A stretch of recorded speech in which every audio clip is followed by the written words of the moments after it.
प्रदेश के छतरपुर जिले के बमीठा थाना क्षेत्र में पत्रकार बालकिशन विश्वकर्मा पर भूमाफिया के द्वारा जानलेवा हमला किया गया, जिसकी रिपोर्ट बमीठा थाना से लेकर एसपी तक शिकायत की गई। लेकिन उल्टा आरोपी पत्रकार बालकिशन विश्वकर्मा को बनाया गया, जिस पर आज पूर्व विधायक की पत्नी महारानी कविता राजा ने आज एक प्रेस वार्ता खजुराहो में आयोजित की, जिसमें पूर्व नगर पालिका अध्यक्ष कविता सिंह ने पत्रकार बालकिशन विश्वकर्मा पर हुए जानलेवा हमले की निंदा की है। साथ ही यह भी कहा गया है कि हम पत्रकारों के साथ हैं और पत्रकार बालकिशन विश्वकर्मा पर जो जानलेवा हमला हुआ है उसके लिए हम एसपी छतरपुर से मुलाकात करके पत्रकार को न्याय दिलाने के लिए गुहार लगाएंगे। यदि पत्रकार को प्रशासन द्वारा न्याय नहीं मिलता है तो हमारी कांग्रेस पार्टी धरना प्रदर्शन करेगी। इसके लिए शासन प्रशासन जिम्मेदार होगा।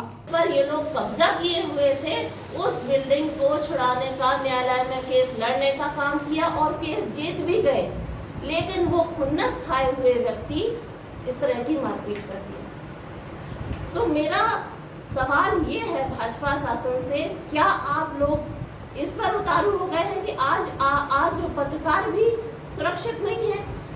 आज राजनगर की जनता तो खैर आज सुरक्षित नहीं है, वो आज आपसे कुछ कहने की बजाय केवल ये चाहती है कि हमें शांति से जीने दिया जाए। ऐसे प्रतिनिधि यहाँ पर हैं जो आज भी और इन सब पर मौन बैठे हैं। मौन ही नहीं बल्कि मैं तो कहूँगी कि इन पर जो ये घटनाएं कर रहे हैं सुमेर सिंह यादव जी, इन पर भाजपा प्रतिनिधियों का ही हाथ है, इनका ही संरक्षण है, क्योंकि इनके संरक्षण के बगैर ये इतनी बड़ी घटना को अंजाम नहीं दे सकते थे। और दूसरी बात मैं ये भी कहूँगी कि आज जो जनता है वो आज कितनी परेशानियों से जूझ रही है। मैं यदि बात करूं तो यहाँ पर बिजली का हाल ये है कि कभी भी चली जाती है। ये इतनी गर्मी पड़ रही है, भयंकर गर्मी पड़ रही है, कभी भी बिजली का कोई भी काट दी जाती है। और यदि उनको फ़ोन किया जाता है तो अधिकारी और कर्मचारी बदतमीजी करते हैं, उटपटांग जनता को जवाब देते हैं। ये अधिकारियों की यहाँ पर हालत है। पुलिस प्रशासन हो गया, यहाँ के अधिकारी हो गए, तहसील की हालत बद से बदतर हो गई है। सिवाय यहाँ पर घूसखोरी के कुछ भी नहीं हो रहा है। और मुझे लगता है कि आज हम सबको कहीं ना कहीं आवाज़ उठाने की ज़रूरत है। मैं यदि बात करूँ, मैं ये आप लोगों को दूंगी, ये प्रेस विज्ञप्ति मैंने जारी की है, ये आप लोगों को बिल्कुल मैं दूंगी। इस पर मैंने कुछ मुद्दे लिखे हुए हैं जिस पर कि हम लोग बात करने वाले हैं। पहला तो बेरोजगारी। हमारा ये क्षेत्र क्या पूरा प्रदेश आज बेरोजगारी से प्रताड़ित है और प्रशासन के काम में जो भी नहीं रह रहा, उनको एक सत्ता मिल गई है, अब वो चुपचाप बैठे हैं। उनका काम केवल है बालू उत्खनन करना, भू माफियाओं का साथ देना और पत्रकारों के ऊपर, यदि पत्रकार या कोई व्यक्ति आवाज़ उठाता है तो उनके ऊपर झूठे केस करना। यदि मैं बात करूं किसानों की, तो अब हमारा खेती का टाइम है।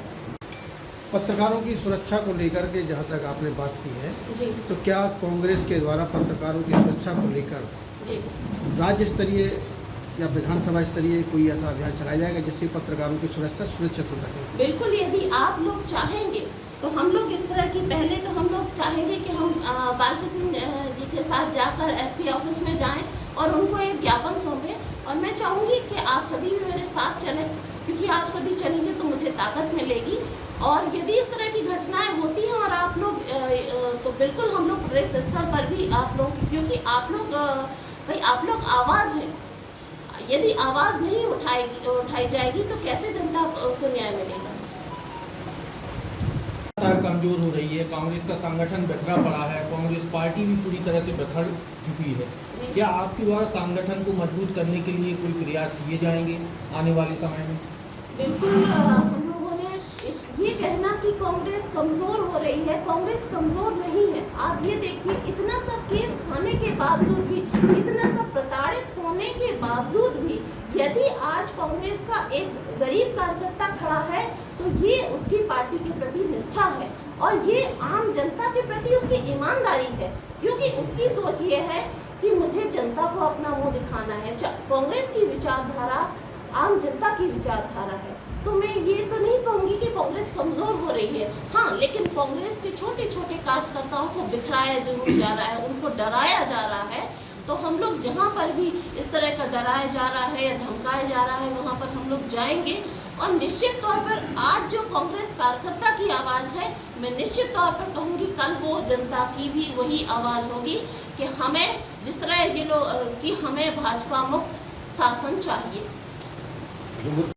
अगर तो चुनाव में इस पर कांग्रेस की भूमिका क्या रहेगी, अगला कदम कांग्रेस का क्या होगा और कांग्रेस शिकायत की कहाँ पर करेगी? जी बिल्कुल, ये देखिए हम लोकतंत्र, हमारा जो देश है सबसे बड़ा लोकतंत्र के रूप में जाना जाता है।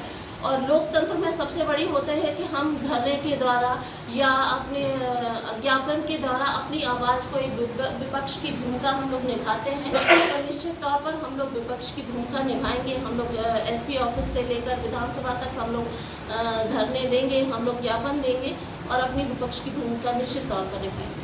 जिस तरह से समूचे जिले में अवैध शराब का विक्रय किया जा रहा है और जानकारी में ये भी आया है कि इसमें भारतीय जनता पार्टी के कुछ कार्यकर्ता भी शामिल हैं, क्या कहेंगे? बिल्कुल ये बात सच है कि जो शराब का, मैं शराब के साथ एक चीज़ और जोड़ना चाहूँगी जो आपने नहीं कहा, जुआ और शराब, ये आजकल ये दोनों इस तरह से यहाँ पर राजनगर विधानसभा में, मैं कहूँगी पूरे प्रदेश में, जिस तरह यहाँ पैसे की उगाही चल रही है भारतीय जनता पार्टी पर, ये वाकई निंदनीय है और इसकी हम लोग निंदा करते हैं। और हम लोग इन सब मुद्दों पर बिल्कुल निश्चित तौर पर हम लोग आगे बढ़ रहे हैं। पुलिस की मॉनिटरिंग पर क्या सवाल खड़े किए जा रहे हैं? पुलिस की मॉनिटरिंग पर निश्चित तौर पर सवाल किए, क्योंकि यदि पुलिस प्रशासन जाग गया तो फिर किसी की हिम्मत नहीं है कि वो इस तरह की घटनाओं को अंजाम दे। पुलिस के पास, मैं साफ शब्दों पर कहती हूँ कि जब जुआ होता है तो पुलिस प्रशासन के पास पूरा उसका हफ्ता पहुँचता है। दारू की जब होती है उनका पूरी तरह से वो इसमें लिप्त है। और मैं तो सिर्फ जनता से और आप लोगों से ये कहूँगी कि आप लोग सहयोग करिए। किसके हिसाबों पर ये जो है मॉनिटरिंग की जा रही है? ये मॉनिटरिंग निश्चित तौर पर यहाँ पर जो वर्तमान प्रतिनिधि हैं उनकी और मैं यदि मैं बात करूँ तो भाई प्रदेश अध्यक्ष की जिम्मेदारी होती है। तो मैं इसमें सीधे तौर पे कहूँगी कि आदरणीय विष्णुदत्त शर्मा जी, आइए और अपने क्षेत्र को ज़रा देखिए कि आपने अपने क्षेत्र में पिछली बार भी आप भारी मतों से जीते थे, इस बार भी आप भारी मतों से जीते हैं। तो आपकी क्या भूमिका यही है कि आप आंख बंद करके सिर्फ आए और आए दिन आप यहाँ पर आपका भ्रमण होता है तो आप आते हैं अपने कार्यकर्ताओं के पास बैठते हैं, क्या आप ये चर्चा नहीं करते कि आपके क्षेत्र में किस तरह से जुआ और इन सब का उत्खनन हो रहा है? क्षेत्रीय सांसद जो थाने हैं, अपने पुलिस स्टेशन हैं, वो लगातार ठेके पे चलने की बात हो रही है। कांग्रेस इस मुद्दे को उठाएगी? बिल्कुल, ये हमारे लिए मैं कहूँ बहुत चिंताजनक बात है और जनता के लिए कहीं ना कहीं बहुत निराशाजनक बात है कि जहाँ पर लोग न्याय मांगने जाते हैं, यदि कोई न्याय करता है, जहाँ पर न्याय मांगने की बात होती है वहाँ पर ही अन्याय हो रहा है। और इन थानों को जितना मैंने सुना है कि भाई यहाँ पर इसका इतना है, इस थाने का इतना है, ये आम जनता ये चीज़ कह रही है।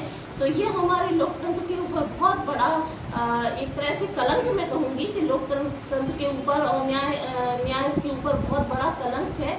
और धीरे धीरे हम लोग इन सभी मुद्दों पर, हमारे पास यदि कोई इस तरह का व्यक्ति आता है तो हम लोग लगातार इसके लिए कोशिश भी करते हैं कि उनको न्याय मिल सके।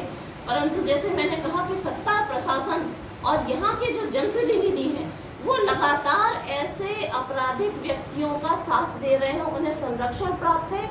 इसलिए आम जनता को किसी की भी ज़मीन कभी भी छीन लेना, और जब स्टेशन पर जब पुलिस की सहायता लेते हैं या वहाँ जाते हैं तो उल्टा उन्हें धमकाया जाता है और कहा जाता है कि आप ये कंप्लेन नहीं करो वरना आप पर झूठे केस लगा दिए जाएंगे। तो ये केवल ये खासकर राजनगर विधानसभा की इस तरह की दुर्दशा है। और मैं कहूँगी कि जिन जनप्रतिनिधियों, चाहे वो BD शर्मा जी हो, प्रदेश अध्यक्ष हैं भाजपा के, या यहाँ के जो वर्तमान विधायक हैं अरविंद पटेरिया जी, आपको जनता ने एक भरोसे पे चुना है, आपको जनता ने सेवा करने के लिए चुना है। तो क्या आपका दायित्व ये नहीं है कि जो जनता आज या जो थाने हैं और और जिस तरह की ये पुलिस चाहे वो टीआई हो, चाहे वो आपके जो पुलिस थाने, इस तरह का जब जनता के साथ अन्याय कर रहे हैं, तो क्या आपकी जिम्मेदारी नहीं होती कि आप जनता के साथ खड़े हो, आप जनता को न्याय दिलाने का काम करें हो? क्योंकि आपको जनता ने इसीलिए चुना है। ग्राम पंचायतों में केवल जो उनके मुख्य लोग हैं, मैंने तो यहाँ तक सुना है कि केवल कुछ सरपंचों को निधि दी गई है, बाकी लोगों से कह दिया गया है कि आपको कोई काम नहीं दिया जाएगा, और कुछ ग्राम सेवक या कुछ ग्राम सहायक लोग हैं, वो तो सरकारी कर्मचारी की जगह मुझे लगता है भाजपा के कार्यकर्ताओं की तरह काम कर रहे हैं। और इस पर निश्चित तौर पर हम लोग आवाज़ उठाएंगे। यदि आपके माध्यम से भी यदि कोई मुझे शिकायत मिलती है कि किसी के साथ इस तरह का अन्याय हो रहा है, तो बिल्कुल हम लोग उसके साथ खड़े रहेंगे। लगातार नदी तालाबों का उत्खनन किया जा रहा है, कांग्रेस क्या इस मुद्दे को उठाएगी? बिल्कुल। ये जो ग्राम तालाबों का मैं कहूँ ना कि यहाँ पर तालाबों का जो उत्खनन हो रहा है, ये केवल एक खाना पूर्ति है। मैं यदि आपके खजुराहो की बात करूँ तो तालाब के गहरीकरण के नाम पर ये एक बहुत बड़ा मुद्दा है कि तालाब के न केवल गहरीकरण के नाम पर पैसा कमाने का एक जरिया बना दिया गया है। बीच बीच में खदनियाँ टाइप की बीच की मिट्टी निकाल दी जाती है और उसे एक पैसा कमाने का जरिया बनाया जाता है। और रही बात नदियों की, तो नदियों में बालू का उत्खनन लगातार जारी है। जो भाजपा बड़े बातें करती थी, बड़ी बातें करती थी कि नदियों को खाली कर दिया गया है, नदियाँ हमारी माँ है, वो भाजपा आज खुद शासन में है, जब खुद और अपने ही भाजपा के जो इनके यहाँ तक कि मैं कहूँगी सीधे जनप्रतिनिधियों पर मैं कहूँगी यहाँ के जनप्रतिनिधि ही इस तरह का कार्य कर रहे हैं और भाजपा के कार्यकर्ता ही लगातार नदियों का उत्खनन कर रहे हैं। जो अपनी विधानसभा का कहना है कि जो अपने आप को हिंदू बोलते हैं वो कहीं ना कहीं हिंसा फैलाते हैं, क्या कहेंगे आप? उस चीज़ को आप जरा, उसको मैं कल देख रही थी, आप जरा जो चीज़ उन्होंने कहा है कि जो भाजपा के कार्यकर्ता या भाजपा के लोग अपने आप को हिंदू बोलते हैं, वो खुद यदि हिंसा करते हैं तो वो हिंदू कहलाने के लायक नहीं है। क्योंकि हमारा अहिंसा परमो धर्मा, हमारा कहा जाता है कि अहिंसा, और गांधी जी, हम तो गांधी के देश हैं, हमारे राष्ट्रपिता महात्मा गांधी। और जो लोग इस तरह की बातें करते हैं, अमित शाह जी जिस तरह से बातें करते हैं, क्या अमित शाह जी की या हमारे मोदी जी की जिम्मेदारी ये नहीं बनती कि आप जो हमारे राष्ट्रपिता के बारे में, आज मैं देखती हूँ कई यूट्यूब में आप देखते हैं तो हमारे राष्ट्रपिता के बारे में और भाजपा के कई कार्यकर्ता हमारे राष्ट्रपिता के बारे में उटपटांग टिप्पणियां करते हैं, तो क्या तब उनका शर्म से उनकी नजरें या उनका सर नहीं झुक जाता कि हमारे राष्ट्रपिता के बारे में इस तरह से बोला जाता है? उसमें सवाल होता, सांसद ओवैसी उनमें भी कहीं गौशालाएं कितने समय से वैसे ही बनी पड़ी है। उन गौशालाओं का क्या हो रहा है? उन गौशालाओं पर आज ताला लगा हुआ है। उनको संचालित करने के लिए शासन ने ना ही कोई निधि भेजी है, ना ही कोई कर्मचारी नियुक्त किए हैं। आज किसान परेशान हैं। हमारे जो गौवंश, गौ माता कहते हैं ये लोग, उन गौ माताओं को आज सड़कों पर डंडे खाने के लिए वो व्यस्त हैं और वो प्रताड़ित हो रही हैं। अब मैं यदि यहाँ पर मुद्दे यदि मैं कहूँ तो इतने हैं कि यदि मैं आपसे कहती जाऊं तो शायद आप लोगों का काफ़ी समय चले जाएगा, पर मैं कुछ मेन मुद्दे हैं, उनमें से एक मुद्दा है लवकुश नगर का। लवकुश नगर का जो मुद्दा है, यहाँ पर एक सामुदायिक केंद्र है, एक लवकुश नगर में नया सिविल हॉस्पिटल स्थापित हो गया है। तो जो पुराना सामुदायिक केंद्र था उसकी नीलामी ये लोग कर रहे हैं, लेकिन वहाँ के जो लोग हैं, चूँकि पुराना जो सामुदायिक केंद्र था वो है बीच बस्ती में स्थित है और जो सिविल हॉस्पिटल अभी खुला है वो काफ़ी दूर है। यहाँ के लोगों ने, लवकुश नगर के लोगों की मांग ये है कि उस सामुदायिक केंद्र को नीलाम ना किया जाए, क्योंकि नीलामी कर ये लोग ऐसी कई सरकारी ज़मीनों पर नीलामी कर, भाजपा के शासनकाल में ये हुआ है, नीलामी करके ये लोग प्राइवेट लोगों को बेच देते हैं। तो उनकी मांग ये है उसको बीच में रखा, क्योंकि अचानक कोई घटना होती है तो बस्ती में होने के कारण उस पर आसानी से पहुंचा जा सकता है। तो उस पर भी मैं चाहती हूँ कि आप सभी पत्रकार बंधु उस पर आप लोग आवाज़ उठाएं कि इस तरह की जो जनता के हित में जो चीज़ें हैं कम से कम उन पर प्रशासन अपनी ध्यान दे। छतरपुर से भरत यादव की ये रिपोर्ट।